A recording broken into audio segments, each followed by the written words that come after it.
A Hora do Ungido, com o pastor Paulo Messias. Olá, meus amados irmãos e irmãs, a quem vos cumprimento com a graça e com a paz do Senhor Jesus. Eu sou o pastor Paulo Messias, da Igreja Videira de Canaã, Goiânia, Goiás, Brasil, para o mundo, chamado por Deus para pregar o Evangelho da Graça, para curar os enfermos, para libertar os cativos. Mas antes de orar com você, gostaria de compartilhar uma palavra de Deus que fala sobre a restituição de bens e rendimentos. Preste atenção, filho. Deus restituirá bens e rendimentos para você. Temos testemunho de que Ele fez na história da sunamita de Sunem. Você pode achar que a história dessa mulher foi algo pontual, e isso não cabe a você. Eu preciso te explicar o que é um testemunho de Deus. O testemunho de Deus, lá vamos começar pelo Salmo 119, verso 14. Mas me regozijo com o caminho dos teus testemunhos, do que com todas as riquezas. No Salmo 119, verso 31 diz: aos teus testemunhos me apego. Não permita, Senhor, que eu seja envergonhado. No Salmo 119, verso 36, inclina-me o coração aos teus testemunhos e não a cobiça. No Salmo 119, verso 88, vivifica-me segundo a tua misericórdia e guardarei os teus testemunhos oriundos de tua boca.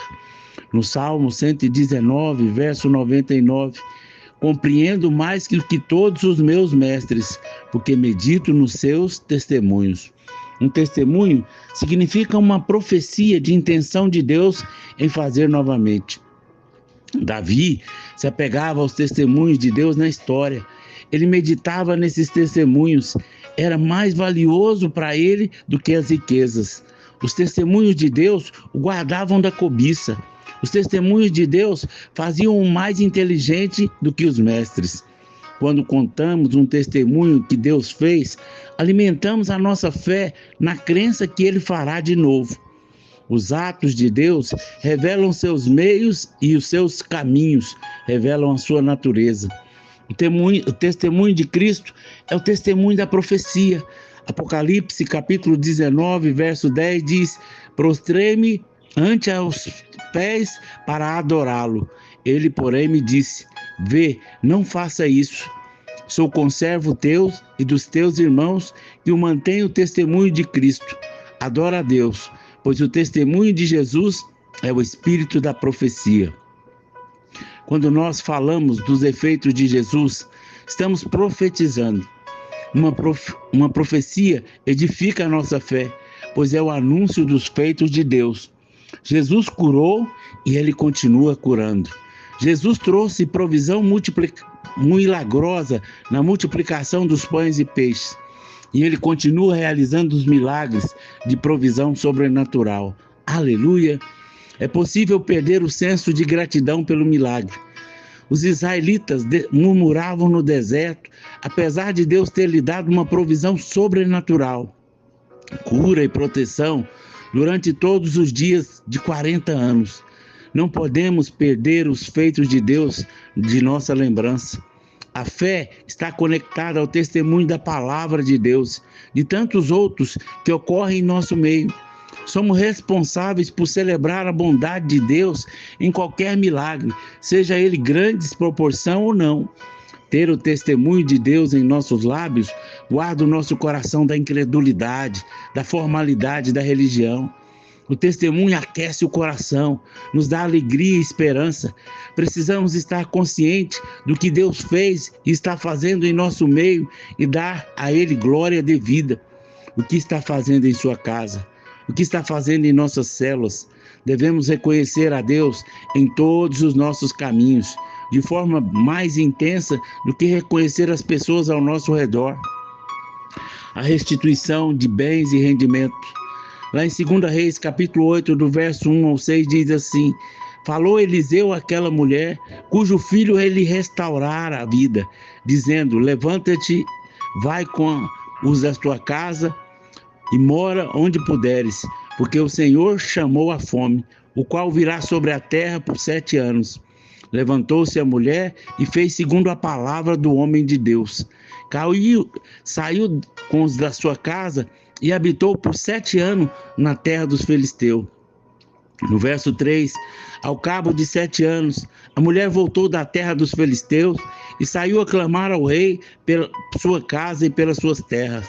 Ora, o rei falava a Geazi, moço, homem de Deus, dizendo: conta-me, peço-te, todas as grandes obras que Eliseu tem feito.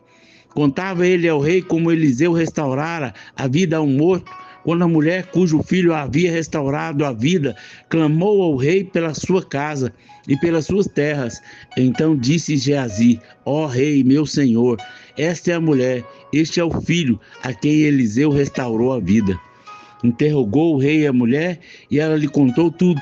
Então o rei lhe deu um oficial dizendo: faz restituir-lhe tudo quanto era seu e todas as rendas do campo, desde o dia em que ele deixou a terra até agora. Uma restituição de 7 anos de colheita, ou seja, rendimentos das terras, uma restituição de todas as propriedades, um grande milagre de restituição. A mulher havia abandonado as suas terras e toda a sua produção. Vemos um grande milagre de alinhamento de eventos. A chegada da mulher para falar com o rei, exatamente quando Geazi conta o milagre da ressurreição do seu filho. Um alinhamento sobrenatural. Deus faz alinhamento de eventos, pessoas e circunstâncias para abençoar. Eu gostaria de compartilhar com você princípios vistos nessa passagem para crermos por uma restituição dessa. A primeira coisa, ouça a palavra de Deus. A sunamita ouviu o profeta, deixando as propriedades com seus rendimentos, deixar a empresa com faturamento, deixar um negócio lucrativo. Não é algo fácil, sim. Ela poderia ter se preparado para a crise em sua própria terra. Poderia ter armazenado como testemunho de José do Egito. Todavia, ela obedeceu a palavra de Deus, através das bocas do profeta Eliseu. Creio que algo cooperou para a decisão dela. Foi o testemunho do profeta Eliseu. Esse profeta havia declarado que ela teria um filho, quando o marido era muito velho. Depois o ressuscitara o filho. Hoje, você não segue profetas. Hoje você tem a palavra de Deus escrita e o Espírito Santo habitando em você e ensinando, como fontes seguras de decisão. O Espírito Santo guia de acordo com a palavra de Deus. Ouvir conselhos trazem êxito, diz sabedoria. Todavia, eles devem estar alinhados com a palavra de Deus. Jesus conta a palavra do semeador. Ela é tão ilustrativa e coordena a revelação de todas as outras. O solo é o coração, a palavra é a semente. A semente é boa, mas se o coração for ruim, nunca teremos colheita. A qualidade do solo determinará o futuro da semente. A qualidade do solo determina a colheita. Todos nós recebemos a semente da palavra de Deus. Porém, para alguns funcionam, para outros não. Qual a razão? Não misturar a fé enquanto ouve. Em Hebreus capítulo 4, verso 2, na revista corrigida, nós lemos também, porque também a nós foram pregadas as boas novas, como a eles, mas a palavra da pregação nada lhes aproveitou, porquanto não estava misturada com a fé daqueles que a ouviram. Ouvir sem misturar a fé não traz proveito algum. O único combate que temos que lutar é o combate da fé. Combata o bom combate da fé. Toma posse da vida eterna. Timóteo capítulo 1, versos 6 e 12. Gosto da palavra toma posse. É epilambonai no grego. E significa agarrar ou apoderar-se de algo com as mãos. A fé se apropria daquilo que Cristo conquistou. Ouvimos com o coração. Nós devemos ouvir com um coração cheio de fé, atento e desejoso de obter revelação de Deus. Você deve dar a palavra de Deus a primazia na sua vida. Você não pode contrariar a palavra de Deus e achar que tudo dará certo. É um engano. Vencer os obstáculos do coração, como disse Jesus na parábola do semeador, envolve unicamente a maneira de ouvir. Todos os problemas que impedem você de prosperar na palavra envolvem distração, superficialidade, ansiedade. Você vence todos pela maneira de ouvir. Existe uma guerra contra receber a semente no coração. As aves de rapina são demônios que vêm para roubar a sua atenção, roubar a semente. As perseguições surgem para intimidar você a roubar a semente. As preocupações surgem para trazer medo à sua vida e roubar a semente. O diabo está por trás de tudo isso. Resista firme na fé. Você ouve a mensagem para receber divinas sementes. Firme-se nelas. Um coração bom ouve e frutifica 100, 60, 30 vezes. Ouvir é o melhor. Jesus afirmou que ouvir é o melhor quando estava na casa de Marta e Maria. Marta estava agitada e preocupada com os afazeres, enquanto Maria estava ouvindo os ensinamentos de Jesus.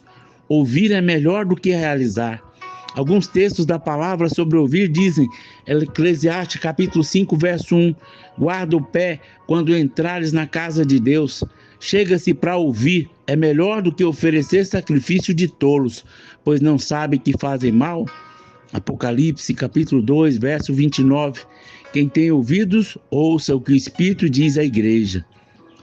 Em 2 Timóteo 4, verso 4, se recusarão a dar ouvidos à verdade, entregando-se a fábulas. Peça a Deus para te dar um coração que ouve. Pratique a palavra de Deus.